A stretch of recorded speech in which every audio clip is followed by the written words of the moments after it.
వెళ్ళగొట్టడం జరిగింది. అంటే గిరిజనులు అనేక తరాల నుండి వాళ్ళకి పట్టా ఇచ్చారు. పట్టా ఇచ్చినటువంటి భూమి ఏదైతే ఉందో ఆ భూమి ఇదే నా భూమి, నేను ఈ భూమిని సాగు చేసుకుని బతుకుతున్నానని చెప్పి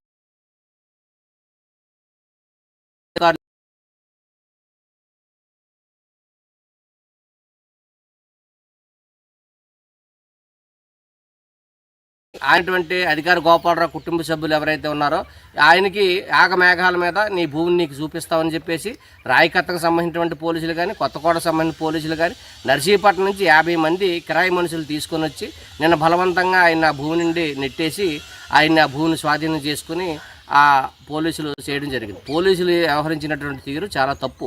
ఇది సివిల్ డిస్ప్యూట్. అంతమంది పోలీసులు అక్కడికి వెళ్ళి ఒక కుటుంబాన్ని బెదిరించడం అంటే ఇది ప్రజాస్వామ్యానికి చాలా తప్పు అనేటువంటిది మేము వ్యవసాయ కార్మిక సంఘంగా భావిస్తూ ఉన్నాం. రెండవది, ఈ జిల్లాలో అదొకటే కాదు, ఇప్పుడు మన గర్సింగ్ పంచాయతీలో రియల్ ఎస్టేట్ వ్యాపారాలు విపరీతంగా జరుగుతున్నాయి. వాలాబ్లో రియల్ ఎస్టేట్ వ్యాపారాలు బాగా జరుగుతున్నాయి. సమితి చింతలపూడిలో జరుగుతూ ఉన్నాయి. దీంతోపాటు ఈ జిల్లా మొత్తంగా బుచ్చిపేటలో 100 ఎకరాల భూమి అన్యాక్రాంతం అయిపోతూ ఉంది. ఇక్కడ గర్సింగ్ పంచాయతీలో ఒక రియల్ ఎస్టేట్ 23 ఎకరాల భూములు కొని అక్కడ ఉన్నటువంటి బోరు, ప్రభుత్వ భూములను బోరు వేసాడు. ఆయనకి రెవెన్యూ అధికారులు ఏం పట్టించుకోరు. ఆయన కొంత భూమిని ఆక్రమించాడు, ఆయన పట్టించుకోరు. తెనుపూడి రెవెన్యూలో ఆ రెసిడెన్స్ స్కూల్ దగ్గర భూమిని కొన్ని ఆక్రమించారు, ఆయన గురించి ఎవరు పట్టించుకోరు. అదే కాదు, బుచ్చిపేటలోని డీ ఫారం భూములు ఆక్రమించి సమ్మేస్తుంటే పట్టించుకునే పరిస్థితి లేదు. నిన్న కోటపాడు మండలం ఆరిల్లోని ప్రభుత్వ భూమిలో మాజీ సర్పంచ్ ఆక్రమించాడు, 200 మంది పిటిషన్లు పెట్టారు. అంటే ఇవన్నీ చూస్తే ఈ రియల్ ఎస్టేటు ఈ అధికార పార్టీ. ఆంధ్రప్రదేశ్ రైతు సంఘం పిలుపు మేరకు అఖిల భారత కిసాన్ సభ 90 ఏళ్ల పురిటి రోజు పురస్కరించుకొని రాష్ట్ర వ్యాప్తంగా ఊరూరా జెండా ఆవిష్కరణ కార్యక్రమాలు ప్రారంభమయ్యాయి. ఈ నేపథ్యంలో ఈ నెల 15, 16, 17 తేదీలలో తమిళనాడులోని నాగపట్నంలో నిర్వహించబోయే కిసాన్ సభ 30వ జాతీయ మహాసభకు ప్రత్యేక ప్రాధాన్యత ఉన్నదని జిల్లా ప్రధాన కార్యదర్శి బుడితి అప్పలనాయుడు తెలిపారు. మహాసభకు దేశమంతా నుండి ప్రముఖ రైతు నేతలు, ఉద్యమకారులు హాజరు కానున్నారు. ఇటీవల ఢిల్లీలో 13 నెలల పాటు జరిగిన రైతు ఉద్యమంలో మోడీ ప్రభుత్వం తీసుకొచ్చిన రైతు వ్యతిరేక 3 రద్దు చేయాల్సిన పరిస్థితి ఏర్పడిన నేపథ్యంలో ఈ మహాసభకు ప్రాముఖ్యత పెరిగిందని అప్పలనాయుడు వివరించారు. వాటిలో చర్చించి భవిష్యత్ కార్యక్రమం తీసుకున్న సందర్భంలో వాటి మీద ఏ ఉద్యమంలో ప్రభుత్వం తీసుకున్న నిర్ణయం అమలు చేయాలని చెప్పి, అదే క్రమంలో మన ఉత్తరాంధ్రకు సంబంధించి చూసుకుంటే శుద్ధుల శ్రావంతి ఉంది. అది ఈనాటి కూడా అతి లేదు గతి లేదు. వంశధార అది కూడా అతి లేదు గతి లేదు. తోటపల్లి కాలువ మీద ఈరోజు బ్యాలెన్స్ కట్టారు కానీ పూర్తిగా కావాల్సిన నిధులు ఇచ్చి పూర్తి చేయలేదు. అదే క్రమంలో జంపర్కోట పెండింగ్ ప్రాజెక్టు ఉంది. మరి జంజావతి 50 ఏళ్ళు అవుతున్నాయి, దానికి అతి లేదు గతి లేదు, చిన్న సమస్య పరిస్థితితోనే. ఇట్లాంటి ప్రాథమిక అంశాలు ఏవైతే ఉన్నాయో వాటి మీద ఉద్యమానికి సిద్ధం కాబోతున్నాం. మహాసభ తర్వాత వాటిలో చర్చించి భవిష్యత్ కార్యక్రమం తీసుకున్న సందర్భంలో వాటి మీద ఏదైతే పిలిపిస్తుందో ఆ మహాసభ ఉత్తేజకరంగా జరుగుతున్న క్రమంలోనే తీసుకున్న నిర్ణయాన్ని గ్రామస్థాయిలో కూడా అమలు చేయడానికి సిద్ధమవుతున్నాం. మరి రేపు ఏప్రిల్ 11వ తేదీన అన్ని గ్రామాల్లో కూడా రైతు సంఘాల జెండా ఆవిష్కరణ చేయాలని చెప్పేసి పిలుపుకోవడం జరిగింది. అదే క్రమంలో తోటపల్లి పాత ఆయకకు సంబంధించి ఈరోజు ఆధునీకరణ పనులు చేపట్టి 23% మాత్రం చేశాము. 20% లోపనే కనుక అది ప్రాధాన్యతకరం తగ్గించామని చెప్పేసి పాలకులు చెప్తున్నారు. ఇక్కడ రైతాంగం ఎవరు కూడా పనులు చేయొద్దని చెప్పలేదు. వేగంగా పనులు చేసి మాకు 2 పంటలకు నీరు ఇవ్వాలని కోరుతుంటే ప్రభుత్వం చేతగాక వారు డబ్బులు ఇవ్వక పనులు ఆపేసి తిరిగి రద్దు చేసామని చెప్తున్నారు. ఎవరి మీద?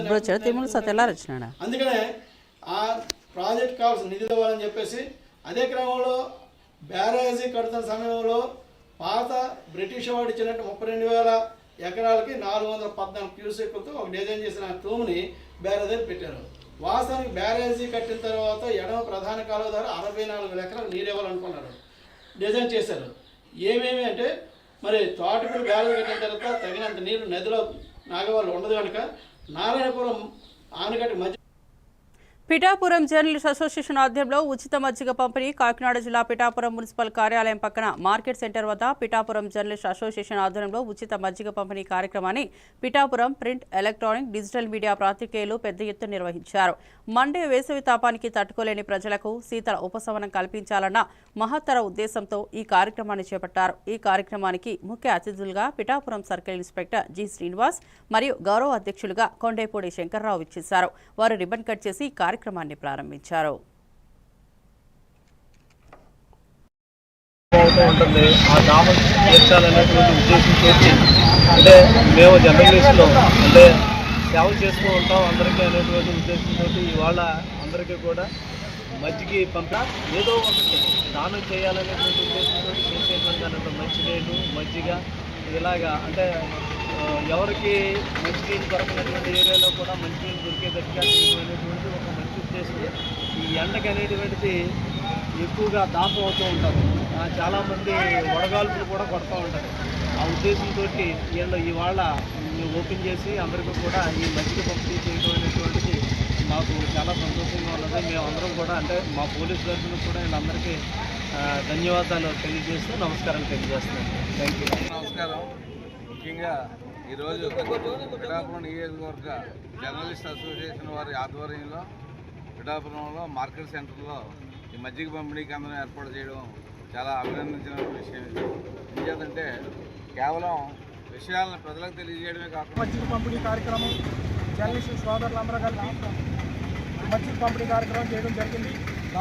భారీ ఎత్తున మజ్జిగ పంపిణీ చేయడం జరిగింది.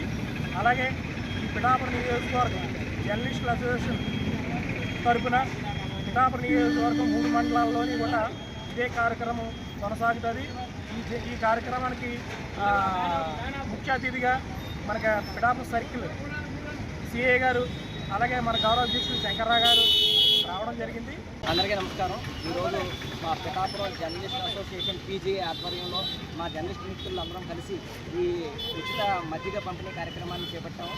ఈ కార్యక్రమానికి మన పిఠాపురం సర్కిల్ సిఐ గారు అయినటువంటి మా జి శ్రీనివాస్ గారు అలాగే కృష్ణా జిల్లా జోగులాంబ గద్వాల్ కేంద్రంలో శుక్రవారం రోజు మహాత్మా జ్యోతిరావు పూలే 190వ జయంతిని పురస్కరించుకుని ఘనంగా వేడుకలు నిర్వహించబడ్డాయి. గద్వాల జిల్లా కేంద్రంలోని కృష్ణవేణి చౌక్ వద్ద నిర్వహించిన ఈ కార్యక్రమానికి ఎమ్మెల్యే బండ్ల కృష్ణమోహన్ రెడ్డి, జిల్లా కలెక్టర్ బిఎం సంతోష్ ముఖ్య అతిథులుగా హాజరై మహాత్మా పూలే విగ్రహానికి పూలమాలలు వేసి నివాళులర్పించారు.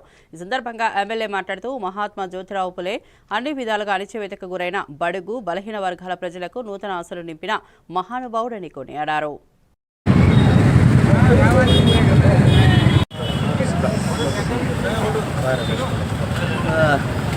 अमर है ज्योतिराव फुले, ज्योतिराव फुले आशयाలను, ज्योतिराव फुले आशयाలను, अमर है ज्योतिराव फुले, अमर है ज्योतिराव फुले.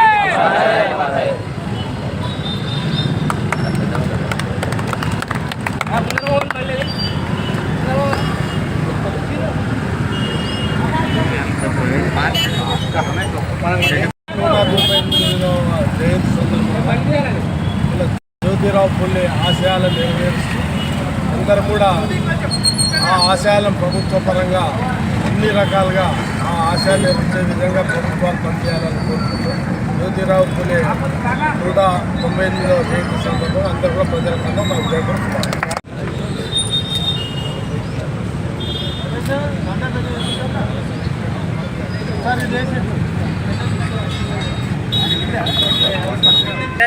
కొంచెం జరుగు ఇట్లా ఫోటో తీసుకున్నాం.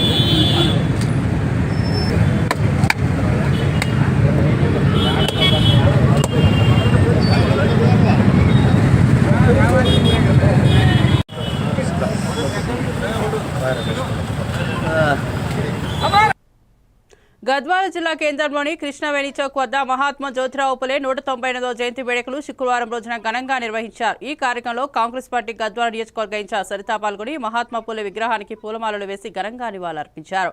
ఈ సందర్భంగా ఆమె మాట్లాడుతూ మహాత్మా జ్యోతిరావు పూలే అనేక రకాలుగా అణచివేతకు గురైన బడుగు బలహీన వర్గాలకు ఆత్మస్థైర్యం ఇచ్చిన మహానుభావుడు, వారి హక్కుల కోసం పోరాడి సమానత్వం, విద్యా సాధికారత కోసం కృషి చేసిన మహానీయుడు అని పేర్కొన్నారు.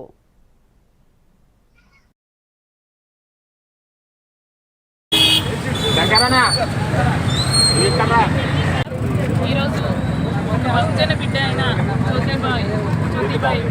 జ్యోతిబా పూలే గారి జయంతి సందర్భంగా 198వ జయంతి సందర్భంగా అందరికీ కూడా శుభాకాంక్షలు తెలియజేసుకుంటున్నాను. ఆ రోజే కుల విభజన అంటే కుల క్యాస్ట్ డిస్క్రిమినేషన్ కావచ్చు, ఇటు మహిళా విద్య కోసం కావచ్చు, ఎన్నో విధాలుగా వెనుకబడ్డ జాతుల కోసం పోరాడి ఈరోజు మనం ఇంతమంది మనసులో ఒక స్థానం ఏర్పరచుకున్న జ్యోతిబాయి పూలే గారికి మరొకసారి మా అందరి తరఫున నివాళులు అర్పించుకుంటూ ఆయన చూపించిన మార్గం కావచ్చు, ఆయన కన్నా కళలు కావచ్చు, వెనకబడ్డ జాతులకి మహిళలకి ఒక స్థానం ఏర్పాటు చేయాలని ఆయన చేసిన ఉద్యమం కావచ్చు, అవన్నీ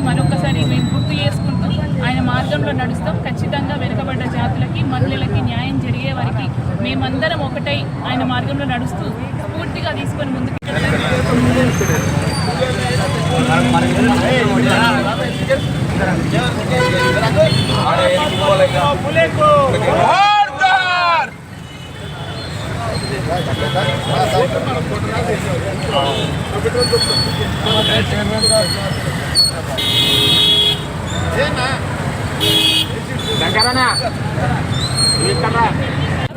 ఈరోజు బహుజన బిడ్డ మహేశ్వరం నియోజకవర్గంలోని బాలాపూర్ పోలీస్ స్టేషన్ పరిధిలో గల ఎర్రకుంట సాదత్ నగర్లో సిలిండర్ పేలిన సంఘటన ఒక క్షణంలో తీవ్ర విషాదాన్ని తలపెంచింది. స్థానికుల కథనం ప్రకారం ఇటీవల బుక్ చేసిన గ్యాస్ సిలిండర్ను ఇంట్లోని స్టోర్ రూమ్లో ఉంచిన తర్వాత అకస్మాత్తుగా గ్యాస్ లీక్ కావడం జరిగింది. దీంతో ఆ గ్యాస్ సిలిండర్ ఒక్కసారిగా పేలిపోయింది.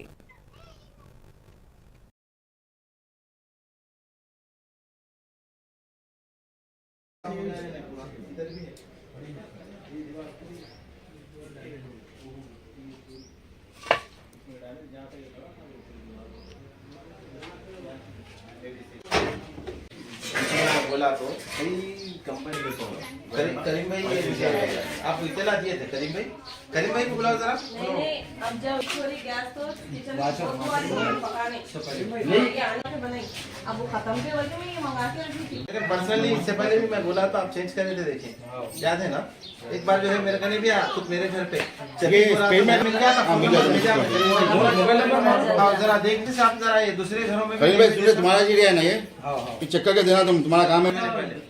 करीम भाई आप कब कराए जाके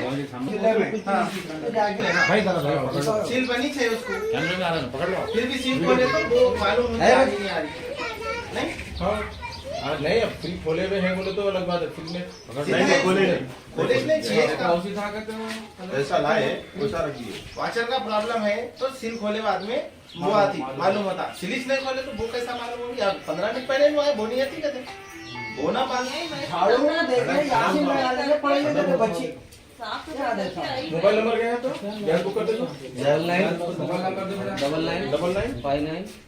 99 అనకాపల్లి జిల్లా వి మాడుగుల నియోజకవర్గంలోని చీడికాడ మండలం జైతవరం గ్రామంలో మహాత్మా జ్యోతిరావు పులే జన్మదిన వేడుకలు గ్రామ సచివాలయంలో అత్యంత ఘనంగా నిర్వహించబడ్డాయి.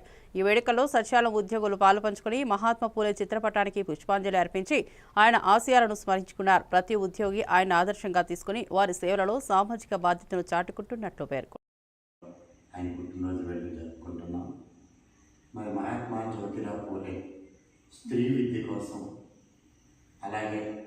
అందరూ చదువుకుంటేనే చదువు ద్వారా ఏదైనా సాధించవచ్చు అనే లక్ష్యాన్ని ఆయన ఆశయాల ముందుకు తీసుకెళ్లాలని మరి ముఖ్యంగా ఈరోజు పురుషుల కంటే స్త్రీలే ఎక్కువ ఉన్నారు.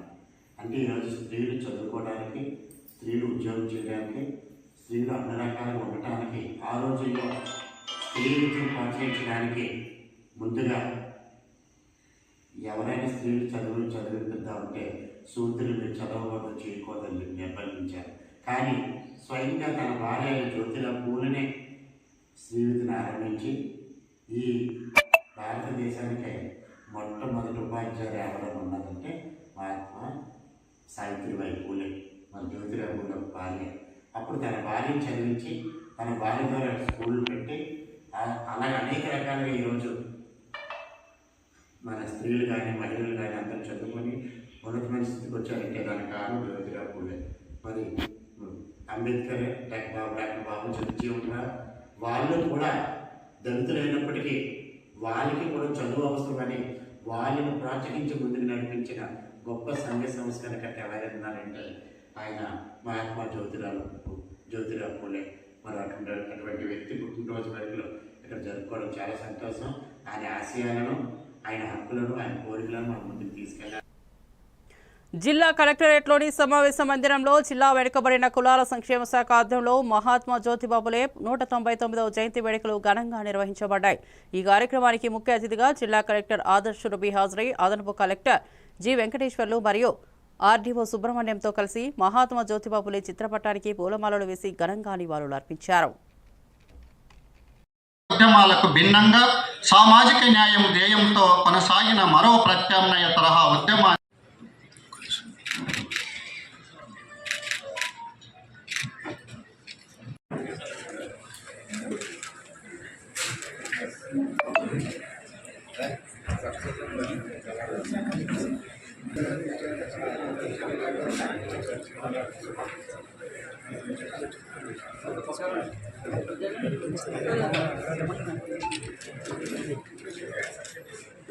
రకంగా ఉంటేనే మనం చేయగలుగుతాం.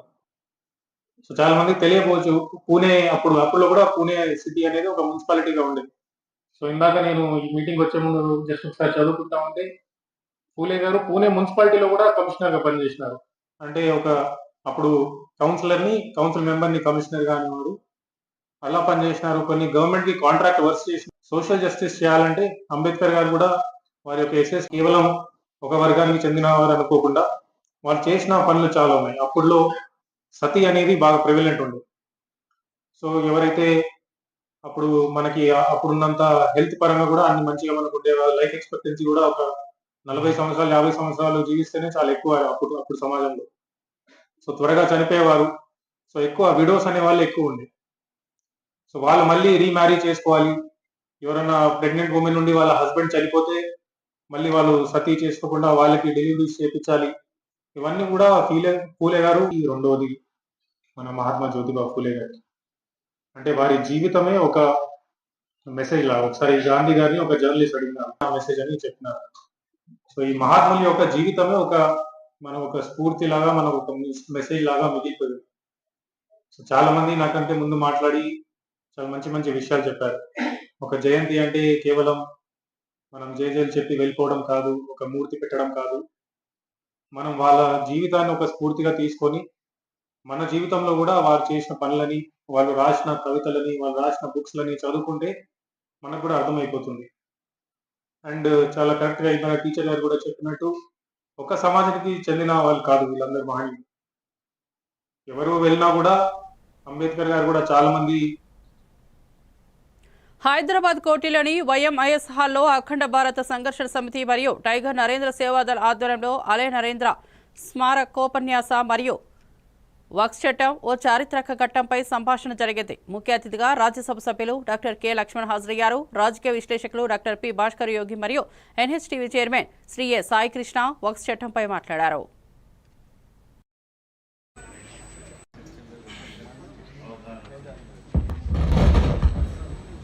ఆలే నరేంద్ర గారి వర్ధంతి సందర్భంగా ఈ కార్యక్రమం యొక్క ముఖ్య ఉద్దేశం గతంలో చేసిన చట్టాలలో ఆనాడు 2020 సిఏకు అనుకూలంగా నిర్వహించడం జరిగింది. ఆనాడు కూడా వక్ఫ్ అనేది ముస్లింలు ఇచ్చినటువంటి ఆ భూములకు సంబంధించినటువంటి ఈ వక్ఫ్ను మతంతో ఇంతకు చెప్పినట్టుగా 51% ఉన్న బీసీలను 46%గా చూపించి ఇవాళ ఈ రాష్ట్రంలో 12% మాత్రం ముస్లిం జనాభా ఉంటే అందులో 10% మొత్తం అంటే 190 మంది అందులో ముస్లింలు బీసీలు చూపించి ఏ రకంగా ఇవాళ మీరు బీసీల ముసుగులో ముస్లింలను ఎగదోస్తా ఉన్నారో మొత్తం ఇవాళ దేశం గమనిస్తుంది. ఇవాళ తెలంగాణలో కాదు, ఇవాళ కేరళలో 100% ముస్లిం బీసీ చేశారు. వెస్ట్ బెంగాల్లో ముస్లింలందరూ బీసీలే. ఈ రకంగా తెలంగాణలో మీరు చేసిన సర్వే దేశం మొత్తం దీన్ని అమలు చేసి ఆ రకంగా ముస్లింలను బీసీలో కలిపి అసలు బీసీలకు హక్కులు కాలేసే విధానం అనే విషయాన్ని కూడా ప్రజలు గమనించారు. కాబట్టి దయచేసి ఇవాళ ఈ సందర్భంగా ఒక మంచి అంశం మీద ఏదైతే ఇవాళ మీరు స్మారక ఉపన్యాసం పెట్టారో ప్రజలు జరుగుతున్న చర్చ కాబట్టి దీన్ని నివృత్తి చేయాల్సిన బాధ్యత మన జాతీయవాదులుగా మనం ఈ దేశంలో మోదీ గారు తీసుకున్న నిర్ణయాల పట్ల ప్రజలు ఏ రకంగా ఇవాళ పేద ముస్లింలు ఉత్తరప్రదేశ్లో కూడా మిఠాయిలు పంచుకున్నారు. వాళ్ళు బాహాటంగా చెప్తున్నారు, వాళ్ళు మా ఆస్తులను ఏ రకంగా మీరు కొల్లగొడుతున్నారు, మా ఆస్తులను కూడా ఏ రకంగా మీరు దోచుకుంటున్నారు అని చెప్పి కొంతమంది పేర్లు కూడా బాహాటంగా చెప్తున్నారు. కాబట్టి దీన్ని కూడా మనం ప్రజా బౌర్యం తీసుకెళ్లి రాబో రోజుల్లో ఒక ముస్లిం వ్యతిరేకమైనటువంటి ఒక ప్రచారాన్ని బీజేపీ మీద అంటగట్టడానికి ప్రయత్నం చేస్తున్నారు. కాబట్టి అప్రమత్తంగా ఉండి దీని మీద ఖచ్చితంగా మనం పూర్తి వివరాలతో ప్రజల్లోకి వెళ్ళి ప్రజలు కూడా మనం జాగృతం చేయాల్సిన బాధ్యత మనం చెప్పుకోకుంటూ ఈ అవకాశం ఇచ్చినటువంటి